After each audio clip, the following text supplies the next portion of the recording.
मालिक की प्यारी सात संगत जी, राधा स्वामी। मालिक के प्यारों, आज पलटू साहब की एक और कुंडली लेते हैं। आप अपनी वाणी में कहते हैं, काजर दी है से क्या भय, ताकन को ढंग नाही। ताकन को ढंग नाही, ताकन की गति है न्यारी। इस वाणी के अंदर पलटू साहब हमें समझा रहे हैं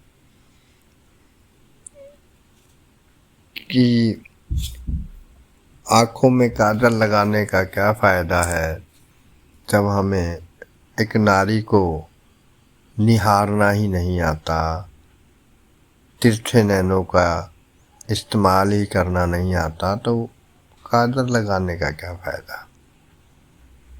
कला काजल में नहीं, कला नैनों में है। आपका भाव एक नारी का हवाला देके उस रूहानियत को समझाने का है जो अंतर्मुख है। आप इशारा कर रहे हैं कि जब तक सतगुरु ना मिले, वो सच्ची युक्ति, वो सच्चा साधन हमें ना मिले, कोई भी साधन हम कर लें, भावे व्रत कर लें, भावे तीर्थ कर लें, भावे जटा रख लें, भस्म लगा लें, यज्ञ कर लें, तप कर लें, संयम कर लें, कोई फायदा नहीं उठा सकते। क्योंकि आप तो स्पष्ट कह रहे हैं कि कादर डारे का भय, जब ताकन को ढंग नाही। कि कितने भी तरीके इस्तेमाल कर लें, कुछ भी करके देख लें, जल में खड़े हो जाएं, पंचगनी में खड़े हो जाएं, एक पैर पे खड़े हो जाएं, मौन धारण कर लें, अनेकों अनेकों तरीके हैं इस साधन को, परमात्मा को खुश करने के लिए। लेकिन इन तरीकों का कोई फायदा नहीं है, क्योंकि परमात्मा को कौन सा तरीका पसंद है ये जानने की कोशिश हम नहीं करते। हमारा हाल तो वो है कि अपने मन के बताए हुए मार्गों पे चल के और सोचते हैं हम सही हैं। मगर संत हमें क्या समझा रहे हैं? आप हमें समझा रहे हैं कि भाई केवल एक ही तरीका है, दूसरा कोई साधन है ही नहीं। एक जगह पलटू साहब कहते हैं, पलटू जब तप के किए, सरे नाये को काज, भवसागर के तरन को सतगुरु नाम जहाज। कितने महात्माओं ने कितनी बार समझाया है कि केवल एक ही साधन है। गोस्वामी जी भी अपने रामचरितमानस में कहते हैं कि कलयुग केवल नाम आधारा, सिमर सिमर नर उतरहि पारा। कि भाई एक ही साधन है, वो क्या है? नाम की कमाई। वो मिलेगी कहाँ से? संतों के पास। तो हम पता नहीं किस भटक और भूल में रहते हैं कि अपनी मन की मर्जी के तरीके से उसको करके पाने की कोशिश करते हैं। आप कहते हैं कि एक टक लेवे ताक सोई है, पिए को प्यारी। मालिक को कौन प्यारी है? कौन सी सूरत को अपने घर में आने का हुक्म देगा, अपने द्वार में प्रवेश देगा? जो उस युक्ति को अपना के आएगी, जो अपनी मर्जी से कोई अलग साधन करके, योग अभ्यास करके, प्राणायाम करके, श्वासों को खींच के, अनेकों अनेकों तरीके हैं। पंचगनी में बहुत सारे तरीकों को हम अपना रहे हैं। उन तरीकों में जब प्रीतम ही राजी नहीं है, किसी नारी का पति ही उससे नजर नहीं मिला रहा, तो फिर उस काजल को लगाने का, श्रृंगार करने का क्या फायदा? जब तकना ही नहीं आता, पति को रिझाना ही नहीं आता कि वो एक नज़र मुझको देखे प्रेम भरी, ऐसा साधन ही नहीं पता, तो कितनी भी कोशिश करके देख लो, कोई सातमा का पति कभी राजी ही नहीं होगा। विचार करके देखें कि एक नारी है,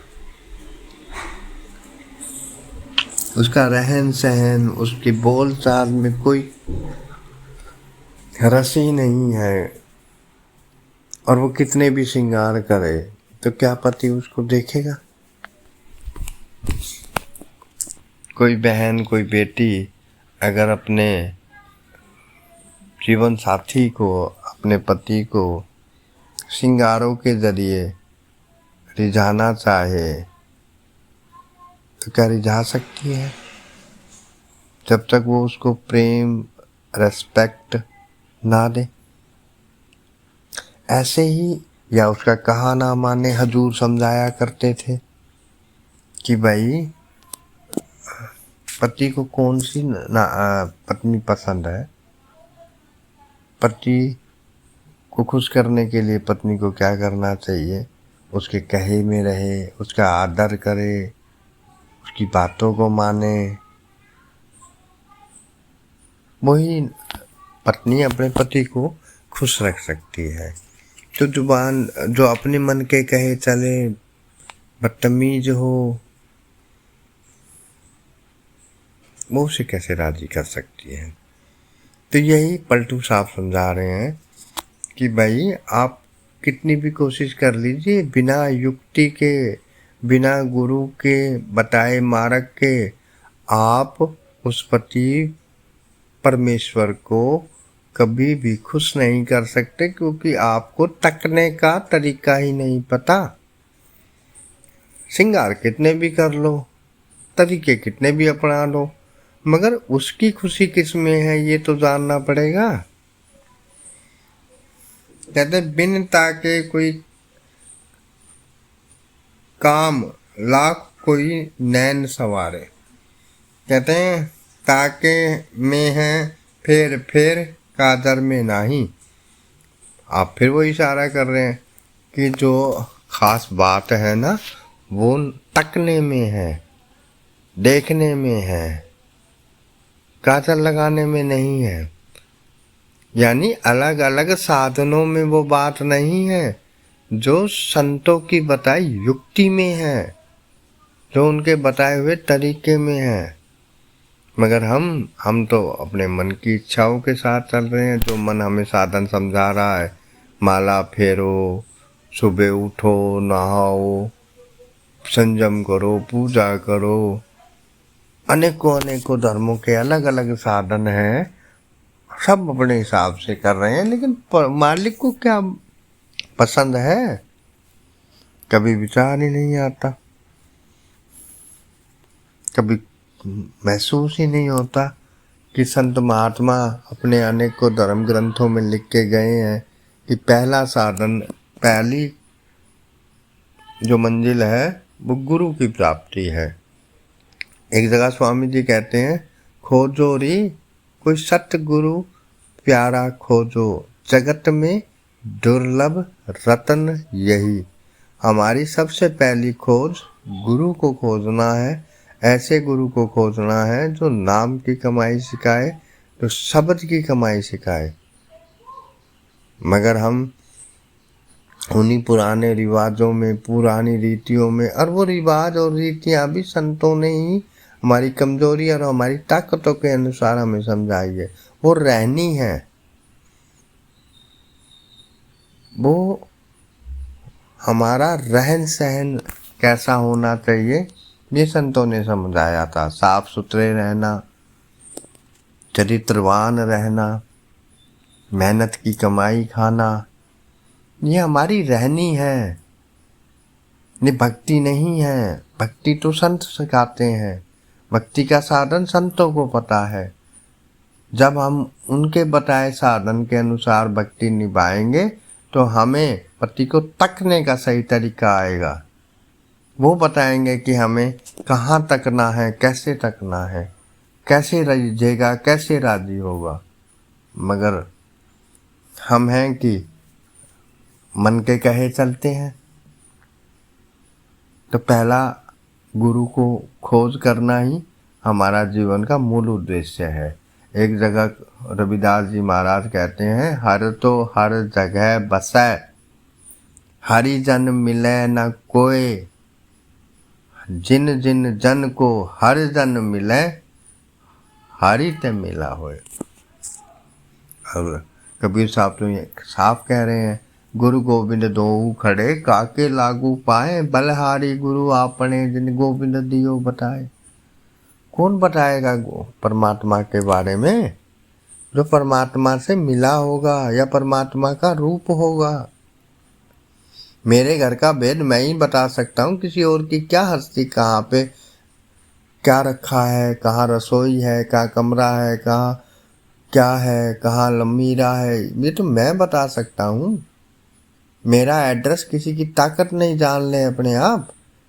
तो एक आम इंसान का एड्रेस कोई नहीं जान सकता अपने आप, तो परमात्मा का एड्रेस कौन जान सकता है बिना परमात्मा के? इसलिए हमें पलटू साहब की इस कुंडली से ये महसूस होता है कि आप सबसे ज़्यादा जोर इस बात पे डाल रहे हैं कि अपनी मन की मर्जी से किए गए साधन का कोई फायदा नहीं। जब तकना ही नहीं आता, आंखों में काजल डालने का कोई फायदा नहीं, पति रिझेगा ही नहीं। तो हमें चाहिए कि पहले संतों के इस वचन को मानकर पूरे सतगुरु की खोज करें, उनकी शरण में जाएं, उनकी बताई हुई युक्ति लें और उसे निभाएं। जब उसको करेंगे तो हमें परमात्मा से मिलने का सही तरीका पता चलेगा और फिर परमात्मा से भी हमें मिलाप होगा। इसलिए आज बस इतना ही, थोड़ा सा मैसेज डालने का हुक्म था कि गुरु की जरूरत क्यों है, क्योंकि बिना गुरु के कोई भवसागर पार नहीं गया। गुरु अर्जुन देव जी महाराज भी अपनी वाणी में कहते हैं, मत कोई भटके भूले संसार, गुरु बिन कोई नहीं उतरे पार। तो पलटू साहब की कुंडली भी यही कह रही है कि काजल दीने से क्या भय, ताकन को ढंग नाही। कि भाई आंखों में काजल लगाने का कोई फायदा नहीं है, तब तुम्हें तकना ही नहीं आता, यानी देखने का अंदाजा ही नहीं है, अंदाज ही नहीं है। आंखों में खूबसूरती काजल की नहीं, प्रकृति की होती है।